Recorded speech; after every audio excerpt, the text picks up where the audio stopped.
Olá, boa noite! Boa noite! Boa noite, Ju! Mais um artefato, né? Mais um, estamos de volta. E aproveitando que todo mundo está em clima de competição com a Copa do Mundo, hoje a gente vai falar sobre jogos. Mas não são os jogos de futebol que todo mundo já está quase de ressaca, né, Ju?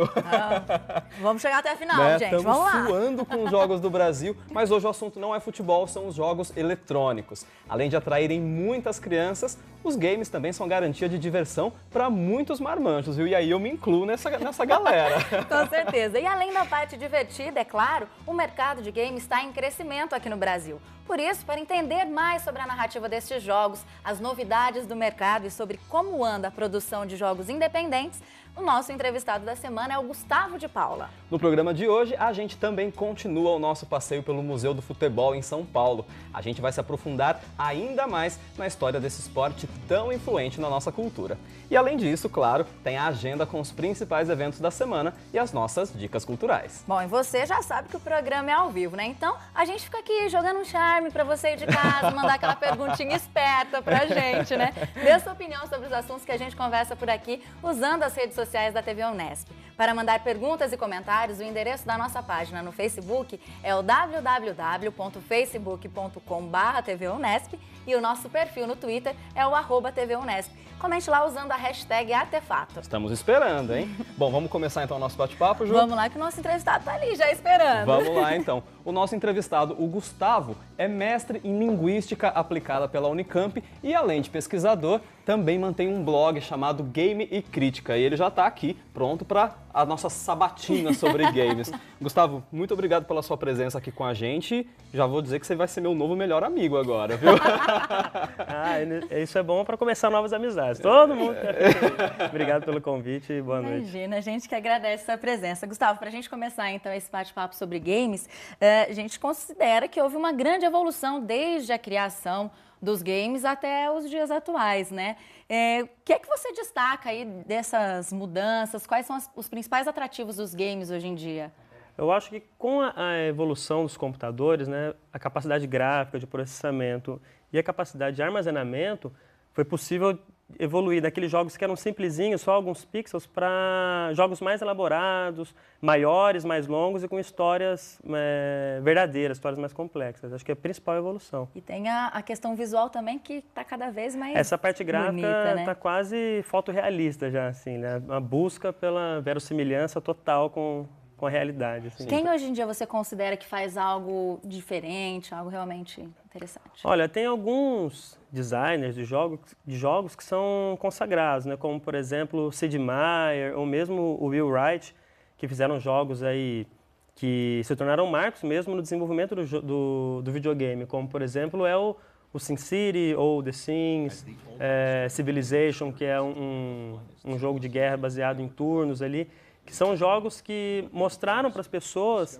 que o design também é aplicado nessa área. E que, o quanto isso pode evoluir e o quanto faz diferença. Assim como alguns, como o Shigeru Miyamoto, que é o criador do Mario, entre outros que estão despontando agora de uma nova geração, mas esses são alguns clássicos que são referências que todo mundo já conhece. Sim, você comentou, Gustavo, dessa evolução tecnológica dos games, né? A gente também acho que não pode deixar de falar da evolução narrativa também, né? Você comentou da evolução tecnológica, a gente tem muitos games que ali fazem toda uma captura de movimentos, que aproxima muito do cinema. Queria saber como que você vê essa conversa entre game e cinema. Como que essas duas manifestações elas se conversam? Quem roubou o quê de quem? Eu acho que quem roubou primeiro ali foi o videogame que roubou um pouquinho. Antigamente, se você parar para pensar que a maioria dos jogos era operado por moeda ou por ficha, ele obrigatoriamente durava pouco para ter uma circulação maior. Com essa evolução, com a capacidade de processamento, gráfica e armazenamento, você consegue estender a duração desses jogos. Mas eles ainda tinham histórias muito simples e até mesmo historinhas ruins. Aquela coisa clássica de salvar a princesa no castelo. Então, quando os jogos começaram a ser melhor roteirizados, de possuir enredos mais complexos, e aí vem a influência do cinema com relação as cutscenes, que são as cenas que você não interage, mas que contam uma parte da história, você consegue levar até o jogador uma história mais complexa e desenvolver melhor personagens com mais profundidade também. Sim, a gente vê Inclusive, agora umas imagens, inclusive, a do jogo Heavy Rain, né, que você até considera o ápice desse desenvolvimento narrativo, né? Alguns chegam até a chamar esse jogo de cinema interativo, alguma coisa assim. Porque você tem uma limitação em relação a outros jogos, do que você pode fazer dentro do jogo. Ele tem quase um trilho a ser seguido e você toma algumas decisões-chave específicas dentro desse jogo que vão alterar o curso da história. Mas a forma com que ele é contado é muito mais próximo, por exemplo, do cinema do que dos jogos tradicionais que a gente conhece. Legal. E tem uma questão também, acho que ainda falando sobre narrativa, dos jogos transmídias, né? Que além de se inspirar um pouquinho nessa linguagem, acaba até complementando, de repente, um conteúdo que já foi ali desenvolvido num filme ou, às vezes, já é pensado, né, no global. Conta um pouquinho pra gente desse novo universo transmídia nos jogos. Essa questão transmídia, ela veio para justamente aprofundar esses universos. O cinema tem suas limitações, assim como os jogos, assim como um programa de televisão ou um livro. Quando juntos, a gente brinca que essa soma, na verdade, ela acaba sendo maior, esse todo acaba sendo maior do que essa soma das partes. Um universo mais expandido. Exatamente. Se você pega, além da exigência de você acompanhar nas diferentes mídias, se você pega o exemplo clássico do filme Matrix, que talvez seja o pioneiro e por isso, considerado um dos grandes revolucionários do cinema atual.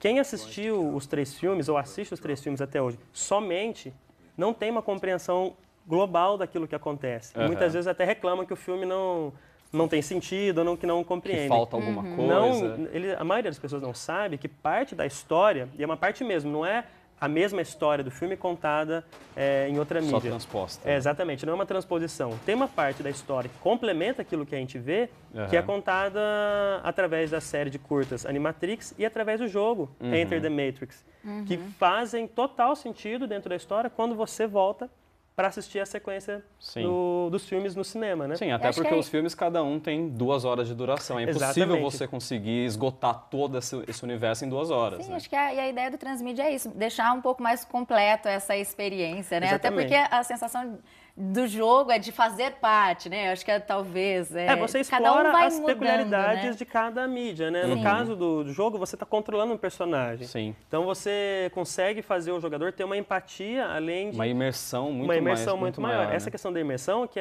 talvez seja o grande diferencial dos jogos. Então, quando você coloca um personagem que é do filme, que seja um secundário, um personagem principal, nas mãos do jogador, ele consegue entender as motivações daquele personagem e se aprofundar dentro daquele universo.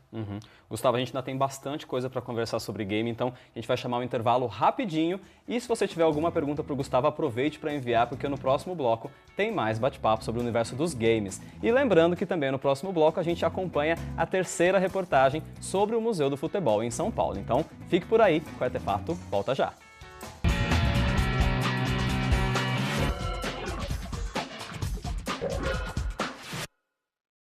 O Artefato está de volta e hoje falando sobre games. O nosso convidado é o Gustavo de Paula, que é pesquisador na área e também responsável pelo blog Game e Críticas. Gustavo, agora até a gente falou bastante sobre esse desenvolvimento dos games no bloco anterior. A gente queria saber como que você vê o mercado de games hoje em dia. Ele está em crescimento? Ele está estagnado? Como que você vê?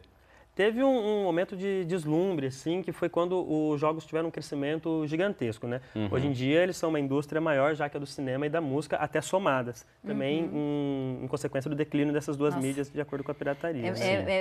Somado da música e do cinema? Cinema. Uau! O faturamento dos jogos são gigantescos. Por outro lado, chegou-se numa certa estagnação, há uma preocupação de quais os rumos que os jogos vão seguir. Então as pessoas ficaram com o pé atrás, com medo de investir, porque não sabem exatamente como vai ser isso. No Brasil especificamente, a gente ainda, apesar de ser um mercado em crescimento, né, como qualquer outro setor da economia no Brasil está em crescimento, a gente ainda enfrenta muito problema com relação à pirataria, a baixar jogos da internet, compra de jogos em camelô, essas coisas, ainda atravancam muito forte o crescimento dos jogos aqui no Brasil, somados também com os preços normalmente abusivos, altos, né? Tanto dos jogos quanto dos consoles por aqui. Até aproveitando, Gustavo, que a gente está falando sobre o mercado de games aqui no Brasil, a gente recebeu uma pergunta de um telespectador nosso, o Pedro Zambon. Ele gostaria de saber como que a perspectiva, como você vê a perspectiva do Brasil deixar de ser um mercado consumidor de jogos para ser um mercado produtor de games? E aí até complementando, o que você indicaria como bons games que são produzidos aqui no Brasil? Olha, para o Brasil deixar de ser só esse consumidor, é uma coisa, inclusive, que eu falo bastante na dissertação, as pessoas precisam primeiro aprender sobre jogos. Enquanto as pessoas não forem críticas o suficiente para saber diferenciar aquele conteúdo que é bom daquele conteúdo que é meramente mercadológico, vai ser difícil da gente se tornar mais interessado. Além disso, sem uma ajuda real do governo, com fomento, com pesquisa, com criação de universidades e financiamento de pesquisas, acadêmicas ou não, vai ser difícil da gente se tornar independente e não só consumidor disso que vem de fora. Conseguindo andar com as próprias pernas. Exatamente. Ali, no né? Brasil, a maioria das produções são voltadas para o mercado mobile. Por quê? Porque são produções menores e mais baratas. Sim. Se você pega o exemplo aí do Knights of Pen and Paper, que é um RPG super simples, que foi criado, que deu certo, estava à venda até recentemente na Steam, mas é considerado como uma exceção. Tá. Normalmente, você não vê esse tipo de coisa. A gente até tem bons profissionais que acabam indo para fora ou acabam produzindo seus jogos fora porque conseguem uma plataforma de distribuição melhor do que aqui, sem incentivo, com taxação para novos funcionários e dificuldade de mão de obra especializada, etc. Sim. Agora, Gustavo, eu acho que uma área que merece bastante destaque, que eu considero uma das mais criativas até, é a dos jogos independentes, né? Quais as principais diferenças entre os independentes e os blockbusters? Normalmente, os produtores independentes, eles conseguem ser mais ousados. Conseguem abordar temas e estéticas que não são só aquelas voltadas para a grande mídia. Tem mais liberdade, né? Tem mais liberdade. Ao mesmo tempo que eles não têm esse mercado gigantesco, porque não estão com as grandes distribuidoras, eles têm essa liberdade e capacidade de ousar e até de reinventar a própria indústria, né? a indústria Oxigenar, né? por causa das novas plataformas de distribuição online, inclusive jogos até gratuitos. Se você pega alguns exemplos recentes, como a gente estava até batendo um papo, se você pega um jogo Limbo, que é um jogo que tem uma estética completamente diferente do que a gente está acostumado a ver por aí, vai ser muito difícil de você encontrar um jogo com essas características, com essa história, que inclusive é até complexa para a compreensão, não é qualquer jogador que consegue apreciar um jogo como esse, dificilmente ele vai ser distribuído para um grande público ainda. A gente não tem um mercado que consiga consumir esse tipo de mídia de um nível mais aprofundado, mais elaborado, inclusive. Sim. Gustavo, agora a gente vai fazer uma pausinha rapidinha no nosso assunto em games aqui, que a gente, desde há 3 semanas já, a gente está conhecendo um pouquinho mais sobre o Museu do Futebol aqui no Artefato, né? Nas semanas anteriores a gente conheceu os objetivos do museu, quais as atrações que eles prepararam agora para esse período de Copa do Mundo, e hoje a gente vai conhecer um pouquinho mais sobre a concepção desse projeto. Então eu quero convidar você e o pessoal de casa para mais um tour pelo Museu do Futebol. Olha só.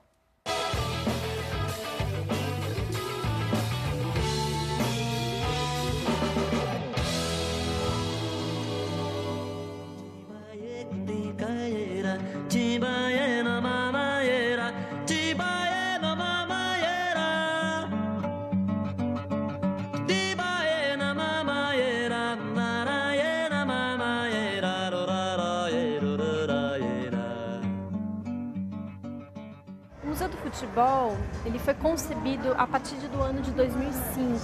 O então prefeito da cidade quis realizar esse projeto, que na verdade era um sonho de muitos brasileiros, né? A gente é o país do futebol e só a partir do final do século XXI que a gente passou a ter um espaço para celebrar a memória e a história desse esporte no país.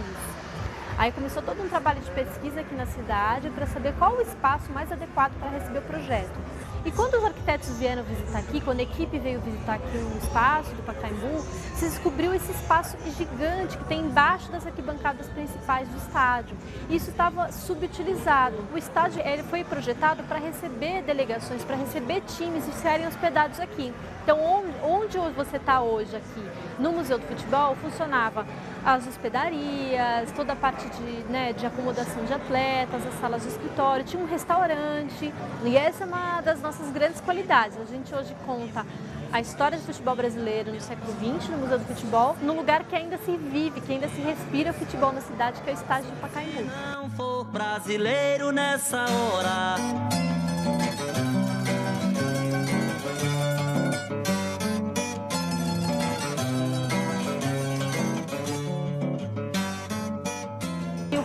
inicial do museu era terminar e ter um acesso para o andar superior, né, para o segundo andar.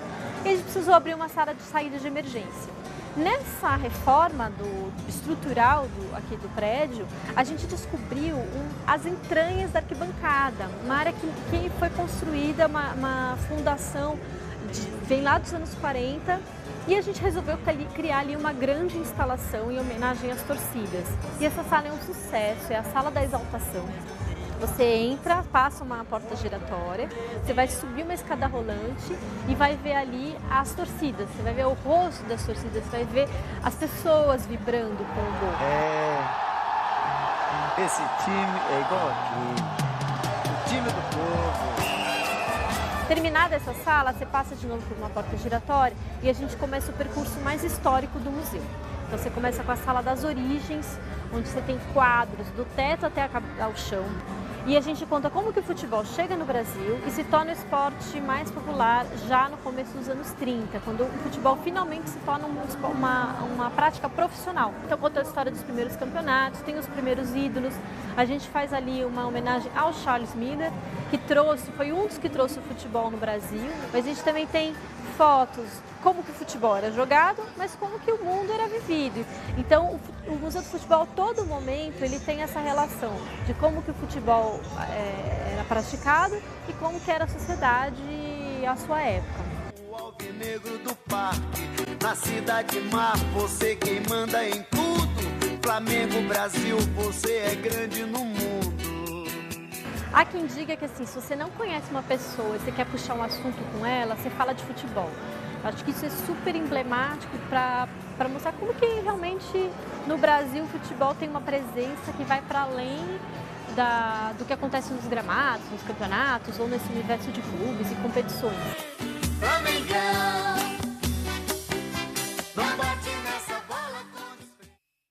Realmente é um lugar que vale a pena conhecer. O Gustavo até estava comentando com a gente, já foi 2 vezes, né, Gustavo? Vale a pena, recomendo. Vale a pena, super bacana. Mas então, fica aí o recado para você de casa, que nos próximos programas a gente continua essa visita boa ao Museu do Futebol. E continue com a gente que no próximo bloco tem a agenda com os principais eventos da semana e as nossas dicas culturais. O Artefato volta já.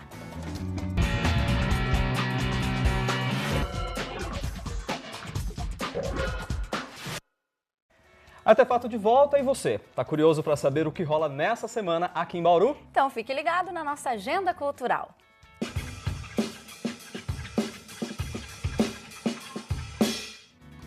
Começando a agenda de hoje com o projeto Ensaio Hip Hop, que é realizado todo mês pelo Ponto de Cultura Acesso Hip Hop como uma opção de lazer para toda a comunidade. Funciona assim. A cada mês, o projeto passa por diferentes bairros da periferia, sempre levando música, breaking e grafite. É um espaço de trocas e também de oportunidades, já que os artistas iniciantes podem se apresentar ao lado de nomes de destaque do hip hop de Bauru.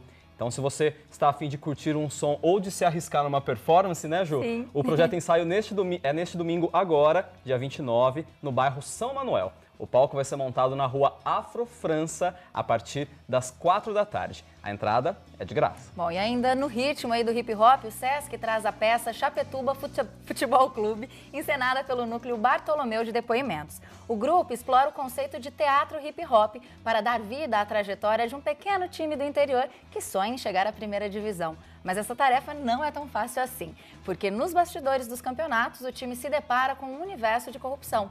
A peça Chapetuba Futebol Clube entra em cena nesta sexta-feira, dia 27, às 8 da noite, no hall de exposições do Sesc, e a entrada também é gratuita. Bem diferente essa proposta do grupo, né, Ju, de unir teatro com hip hop, acho né? que vale a pena conferir, dizem Sim. que é super interessante. Sim, parece bem bacana. Outra atração do Sesc nesta semana é o grupo Samba de Baú.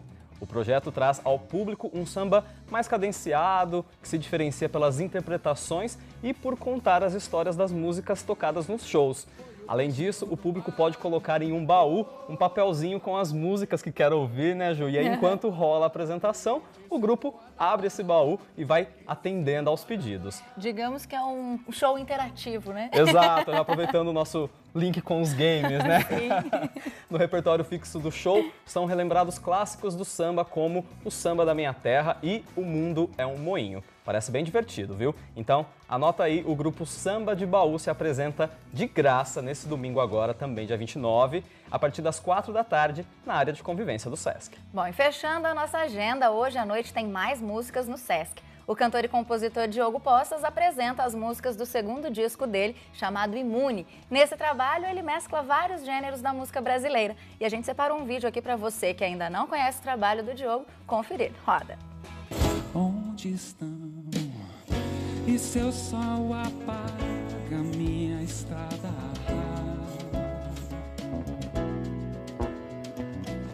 E eu tentei levá-la amada por minhas mãos,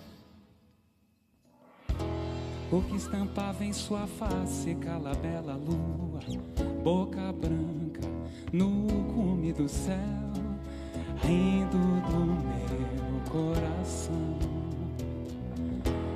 Todo olho fala, olho pedaço exposto do coração. Momento curiosidade agora, para quem não sabe, o Diogo Poças é irmão da cantora Cel. Ah, é? É, então ele se apresenta hoje no Sesc, às 9 da noite, a entrada é gratuita também. E no finalzinho do programa, nossos créditos, eu coloquei uma musiquinha que ele canta junto com ela e que é super bacana também. Ah, muito bom. Bom, a nossa agenda então fica por aqui e agora é hora da nossa rodada de dicas, né? Pois é, então vamos voltar ali, né, que o Gustavo está aqui no sofá, continua esperando por nós, a gente quer saber também qual é a sua dica aqui para começar, né? A gente é muito simpático, a gente acaba deixando os nossos convidados começar aí nessa rodada. Pode fazer propaganda? Posso falar do meu próprio blog também? Pode. Para começar então, porque a gente acabou não citando, né? Então, para quem quer continuar o bate-papo de games, então, pode conversar com você, pode ter mais informações no Pode entrar lá no gamecriticas.wordpress.com e, de preferência, deixar um comentário, se reclamando, elogiando, falando o que for. Dando opinião, experiências. Tenta lá ver os jogos sob um olhar diferente. E já que a gente está falando de jogos, eu recomendo para todo mundo que tem interesse, que quer se aventurar pelos jogos, que jogue um jogo que particularmente é dos meus favoritos, que é o Portal. Portal é um jogo que é multiplataforma, tem para PlayStation, computador, Xbox, para tudo. E tem o Portal 1 e o Portal 2. Esse é um exemplo do que é produzido de melhor hoje em dia, na minha opinião, assim, e é um dos meus favoritos. Então, preferência do especialista, pode dá jogar, pra pode jogar. confiar, né? Me cobre depois. Bom, e tem a dica também do Artefato, que hoje foi mais aí na sua linha, né, Will? Temos um filme aí como dica hoje. Foi sim, Ju. Esse ano agora, em 2014, a gente completa 75 anos do começo da Segunda Guerra Mundial. E acho que a pergunta que todo mundo ainda tem na cabeça é como que surgiu o nazismo, como que um país deixou o nazismo surgir. Então, para a gente entender um pouquinho esse panorama, eu trouxe um filme alemão chamado A Onda. O filme conta a história de um professor que ele começa a trabalhar com os alunos em sala de aula os conceitos que fizeram o nascimento, que levaram ao nascimento do nazismo. Então, ele cria uma identidade, cria um uniforme para os alunos, cria um lema, cria toda uma noção de coletividade para os alunos e a experiência começa a dar certo. Só que, claro, chega uma hora que essa experiência, infelizmente, sai da sala de aula e ela começa a tomar uns contornos que já não são tão bacanas assim. É um filme muito angustiante da gente ver, porque ele é baseado em fatos reais. Isso realmente aconteceu com um professor nos Estados Unidos. Então, assim, mostra que a gente não está livre, infelizmente, de regimes como o nazismo. Sim. Tem disponível em DVD, dá para assistir no Netflix. Então, é facinho de ver, vale a pena. Fica a dica, onda, olha a onda. Bom, então eu queria aqui aproveitar, agradecer ao Gustavo pela sua presença aqui, por trazer tantas informações bacanas pra gente. Obrigada, viu, Gustavo? Foi um prazer. Eu que agradeço a presença, poder falar um pouquinho mais sobre jogos. Imagina. Obrigado, Gustavo. O prazer é nosso. E na quarta que vem a gente volta aqui no Artefato falando dessa vez sobre artes plásticas. O Matheus, que também é conhecido como Fino, vem falar sobre o trabalho dele aqui pra gente. Então a gente espera você na semana que vem. Até semana que vem, gente. Tchau. Tchau, tchau. E o descanso de prato, e o disco de vinil, na cama um espaço lá.